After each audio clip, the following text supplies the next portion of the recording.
নমস্কাৰ বন্ধুসকল, আছাম ফাৰ্মিং চেনেললৈ আপোনালোক সকলোকে স্বাগতম জনাই এটা নতুন ভিডিঅ'লৈ আহিছোঁ। বন্ধুসকল, মই বৰ্তমান ফাৰ্মত আছোঁ আৰু আজি মোৰ মুৰ্গীখিনিৰ হ'ল আপোনাৰ 37 ডেইজ। তো এই 37 ডেইজত মোৰ মুৰ্গীখিনি ওজন কিমান হ'ল, কি অসুবিধা পালোঁ বা কি বেমাৰ হৈছিলে, মই কেনেদৰে CRDবিলাক ঠিক কৰি ৰাখিছোঁ ইমান দিনলৈকে, সেই সকলোখিনি মই আজি ভিডিঅ'টোৰ জৰিয়তে জনাই দিম। আপোনালোকে চাই থাকিব মোৰ এই ভিডিঅ'টো প্ৰথম পৰা শেষলৈকে। আৰু যদি আপোনালোকে এতিয়ালৈকে ছাবস্ক্ৰাইব কৰা নাই, অনুগ্ৰহ কৰি ছাবস্ক্ৰাইব কৰি ল'ব। বন্ধুসকল, এই 36 ডেইজত মই প্ৰথম পৰা সৰুৰ পৰা ডাঙৰলৈকে মই যেনেকৈ তেনেকৈ মানে যোৱাবাৰ বহুত কষ্ট পালোঁ, যিহেতু লছো হ'ল, মানে সিমান লাভ নহ'ল যিমানটো হ'ব লাগিছিলে, কাৰণ CRD আহিছিলে মোৰ মুৰ্গীখিনিত আৰু মই লাষ্টলৈকে ভাল কৰিব নোৱাৰিলোঁ।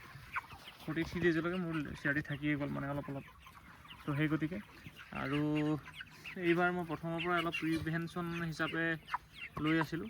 আৰু প্ৰিভেনশ্যনৰ কাৰণে মই কৰিছিলোঁ কি, আপোনাৰ ডে বাই ডে যিটো আপোনাৰ এই ছাইডৰ আমাৰ যিখন পাল হয়, সেই পালখন ভেণ্টিলেটৰটো ডে বাই ডে বহল কৰি ৰাখি আহি আছিলোঁ। তাৰমানে পালখন তললৈ নমাই আহি আছিলোঁ, ডাউন দি কিনি ওপৰ ফালে যাতে থাকি যায় ভেণ্টিলেটৰ, মানে বতাহটো পাছ হ'ব পাৰে। আৰু এইটো ছাইড দেখিছে আজি 37 ডেইজ সম্পূৰ্ণ মই খুলি ৰাখি দিছোঁ। কিন্তু এই ছাইডে আপোনাৰ 1.5 ফুটমান দিয়া আছে, যদিও মই অলপমান দাঙি দিম এতিয়া, মানে তললৈ এৰুৱাই দিম এতিয়া। এনে দিছিলোঁ মানে, যিহেতু ভিতৰত অকণমান বাহিৰত অকণমান ঠাণ্ডা দেখি, কিন্তু বৰ্তমান ভিতৰত এতিয়া যিহেতু আহিছোঁ অলপ গেছ হৈ আছে, মানে এমনিয়া হৈ আছে, তো সেইকাৰণে এখন উঠাই দিম। তো আমাৰ কথাটো হ'ল কি, CRD বচাব হ'লে আমি সেই এমনিয়া গেছটো হ'ব দিব নালাগিব, লিটাৰখিনি বেয়া হ'ব দিব নালাগিব। মোৰ এটাই প্ৰব্লেম হৈ আছে এতিয়া বৰ্তমান, লিটাৰখিনি বেয়া হৈ আছে। চাওক আপোনালোকে ডিংকা তেলৰ লিটাৰ, মই সেইদিনা আজি 3 দিন হৈছে চাফা কৰা, আৰু 3 দিনত কেনেকুৱা ডেমেজ কৰি দিলে। কাৰণ মুৰ্গীবিলাকে চব ছাইডত আহি কিনে ৰাতি এই ঠাণ্ডাত এই ৱালৰ কাষত, বেৰৰ কাষত ৰখি থাকে সেইবাবে।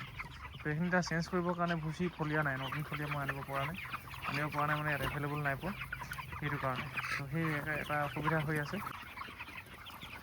যোৱাকালি যিহেতু কোম্পানী ছুপাৰভাইজাৰ আহিছিলে আৰু তেখেতে জুখিছিলে, ৱেইট কৰোঁতে এভাৰেজ ৱেইটটো মোৰ 2 কেজি 200 পালে 36 ডেইজত। তো সেইটো হিচাপত আপোনাৰ এভাৰেজ ৱেইটটো ঠিকেই আছে, ধুনীয়া এটা ৱেইট লৈ আছে।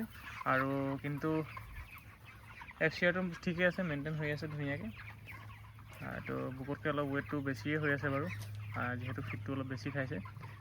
আৰু ঠাণ্ডা দিন যিহেতু ফিডটো খুৱাব পৰা যায়, কিন্তু এটা অসুবিধা হৈ আছে আপোনাৰ এছাইটিছৰ কাৰণে অলপ মৰ্টেলিটি আহি আছে মোৰ এইবাৰ। এছাইটিছৰ কাৰণে বহুত মৰ্টেলিটি, যিটো পানী জমা হৈ যায়, সেইটো কাৰণে বহুত মৰ্টেলিটি হৈছে। গেছৰ কাৰণেও কেইটামান হৈছে, তেনেকৈ কেইটামান মৰ্টেলিটি হ'ল। আৰু এইফালে লেম্বাৰ্ট দেখিছে আপোনালোকে, এই ডাঙৰ হৈ সৰুতে মোৰ লেম্বাৰ্ট নোলালে, এই ডাঙৰ হৈ কেইটামান ওলাইছে, এইকেইটা দেখিছে। সিহঁতৰ কাৰণে এটা চাপৰকৈ ৰাখি দিছোঁ ফিডাৰ আৰু ডিংকাৰ, সিহঁতি ইয়াত আহি কিনি খাই থাকে। তো এইকেইটা মৰ্টেলিটি চাওক আপোনালোকে, ডাঙৰ কুকুৰা মৰ্টেলিটি, তো তেনেকৈ আহি আছে। তো সেইটো এটা অসুবিধা পাই আছোঁ মই, এছাইটিছৰ প্ৰব্লেমটো এই ঠাণ্ডা দিনত খুব বেছিকৈ পাওঁ। তো বেলেগটো মেডিচিন নাই এছাইটিছৰ কাৰণে, বাকী কণ্ট্ৰল যিটো আমি হিট কণ্ট্ৰলটো কৰিব পাৰোঁ সেইটোৱে, আৰু বেলেগ উপায় নাই। আৰু যিটো ভেণ্টিলেশ্যন হয়, ভেণ্টিলেশ্যনটো পূৰা সম্পূৰ্ণ খুলি দিব লাগে, বতাহটো যাতে পাছ হয়।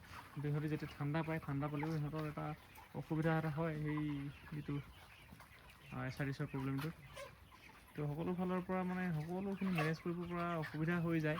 কিমান আপুনি মেনেজ কৰি থাকিব গোটেই ৰাতিটো, নোৱাৰি। যদিও চাওঁ কিমান কি আহেগৈ এইবাৰ, বৰ্তমানলৈকে ইমানখিনিয়ে হৈছেগৈ আৰু। তো আজি হ'ল 37 ডেইজ, আজি ৱেইট কৰা নাই বাৰু কিমান বা আহিছে কি নাই, কিন্তু এতিয়া দানা পানী দিয়া হৈ গ'ল।